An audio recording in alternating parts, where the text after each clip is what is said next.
ওরা এখন যে বাসায় আছে বাসারে ওই বাসার বাড়িওয়ালার কাছে গেলে ওরা বৌজমায় পরিচয় দিয়ে কিন্তু বাসা নিছে। এই যে গুলশান 114 নম্বর রোডে এটার উল্টা পাশেই 35 নম্বর হাউস D4-এ থাকে। চিত্তিনায়কা ববি এবং তার কথিত স্বামীও বলতে পারেন, স্বামী পরিচয় দিছে, ওই বাসার ওরা মারামারি করছে। এক্সপোর্টে আমি ছিলাম না, আর বিল্ডিংও আমি ছিলাম না। তো আমার রেস্টুরেন্টের খরচ করা ইনভেন্টারি জিনিসপত্র, সেই জিনিসপত্র আমি লসে 55 লক্ষ টাকায় বিক্রি করছি, কিন্তু 55 লক্ষ টাকার মধ্যে আমি একটা টাকাও পাইলাম না। ববি এবং বাসার অবৈধভাবে রেস্টুরেন্টটা দখল করে আছে, কোনো টাকা না দিয়ে তারা প্রতারণার ফাঁদ নিয়ে আমাকে 10 লক্ষ টাকা দিছে বলে একটা ফেক ডকুমেন্ট করছে, আর বাকি 40 লক্ষ টাকাতে চেকেই আছে, যেটা দেয় নাই সেটার কথা তো ওরাই স্বীকার করতেছে দেয় নাই। তাহলে কোনো টাকা না দিয়ে তারা কীভাবে রেস্টুরেন্টটা দখল করে বসে থাকে বলেন, এবং আমার জিনিসপত্র নিয়ে বসে থাকে। এর নামকরণটা তার সন্ত্রাস বাহিনী দিয়েছে জোরপূর্বক, আমাকে তো রেস্টুরেন্টের আশেপাশে যাইতে দিয়ে না। আমি এখনও পর্যন্ত যাই, মানে লাস্ট মনে হয় আমি 1 সপ্তাহ আগে ওদিকে গেছিলাম, পরবর্তীতে জানি যে রেস্টুরেন্টটা বাড়িওয়ালাতে তালা চেঞ্জ করে দিয়েছে, অতটুকু জানি। হ্যাঁ, এরপরে দেখলেন যে আবার নাকি বাসার তালা চেঞ্জ করে জিনিসপত্র চুরি করে নিয়ে গেছে। আমার কাছে কিছু ছবি আছে, জিনিসপত্র নামাইতেছে আমার জিনিসের। আমার রেস্টুরেন্টের যখন ওপেন করছে এশিয়ান টিভি এসে সেটা ওপেনিংয়ের একটা ওপেনিং সেরেমনি করছে, এবং আমার রেস্টুরেন্ট ইন্টেরিয়রের ভিডিও তৈরি আপনারা দেখলে বুঝতে পারবেন যে রেস্টুরেন্টটা কীভাবে কাজ করেছে, কোন জিনিসটা রেস্টুরেন্টের। ওরা নিয়ে গেলে জিনিসটা তো আপনারা দেখলেই তো বুঝতে পারবেন, ভিডিওতে আছে, ছবিতে আছে।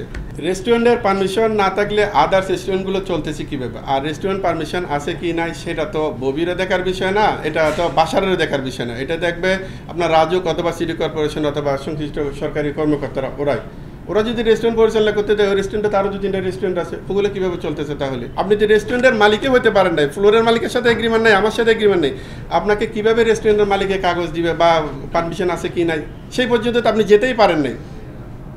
তারপরেও তো আপনি আসবেন যে আমি কাগজ পাবো কি পাবো না, বা পারমিশন আছে কি আছে নাই। বাড়িওয়ালার পক্ষ থেকে হচ্ছে এখন বাসারকে এবং ববিকে তো আমি আনছি, ববিকে তো আমি আনি নাই, বাসারাই আনছে। এখন তো ববি রেস্টুরেন্টের মালিক হিসেবে দাবি করতেছে, সেটা আপনারাই জানেন, মিডিয়াতে চলে আসছে অলরেডি। এখন বাড়িওয়ালার পক্ষ হচ্ছে যে আমি যখন আনছি ওকে আর মানে বাসাকে জিনিসপত্র যে আমার টাকা দিয়ে জিনিসপত্র নিয়ে চলে যাবে, বাড়িওয়ালার পক্ষ বক্তব্য হলে এটা ওর ফ্লোরটা ওকে বুঝাই দেওয়া, বাড়িওয়ালার ফ্লোর। চেকগুলো ব্যাংকে জমা দিয়েছি, চেকগুলো ডিজনারের কপি আমার কাছে আছে, আমি আপনাদেরকে এটারও একটা কপি হোয়াটসঅ্যাপ অথবা এতে দিয়ে দিতে পারবো। এই 2টা চেক। আমি আমার জিনিসপত্রের টাকা চাই, আমার জিনিসপত্র তার ফেরত দিতে পারবে না, কারণ আমার জিনিসপত্র খুলে নিয়ে গেছে, অনেকগুলো টাকার জিনিসপত্র সে এদিক এদিক করে ফেলছে। হয় আমার জিনিসপত্র কমপ্লিট করে সে এখন দিতে পারবে না, যে এগ্রিমেন্ট অনুসারে আমার সাথে 55 লাখ টাকার এগ্রিমেন্ট আছে, ওই এগ্রিমেন্টের অনুসারে তার জিনিসপত্র সে নিয়ে গিয়ে আমার টাকাটা আমাকে বুঝাই দিবে। আমার নামে গ্রেপ্তারি পরোয়ানাকারী হয়েছে, সেটা সে এককভাবে কোর্টে আমাকে টাকা দিছে, যে প্রেক্ষিতে সে আমার এবং আমার পার্টনারের নামে মামলাটা করছে, সেই ডকুমেন্টটা যদি বা মামলার ইয়েটা যদি এজাহারটা যদি আপনারা দেখেন, আপনারা নিজেরাই হাসবেন। সে আমাকে 40 লক্ষ টাকা পেমেন্ট করে দিছে, 15 লক্ষ টাকা পেমেন্ট করে দিছে, তার রেস্টুরেন্ট আমি তাকে বের করে দিছি, তাকে রেস্টুরেন্টে ঢুকতে দিচ্ছি না, কিন্তু বাস্তবে ঘটনাটা হচ্ছে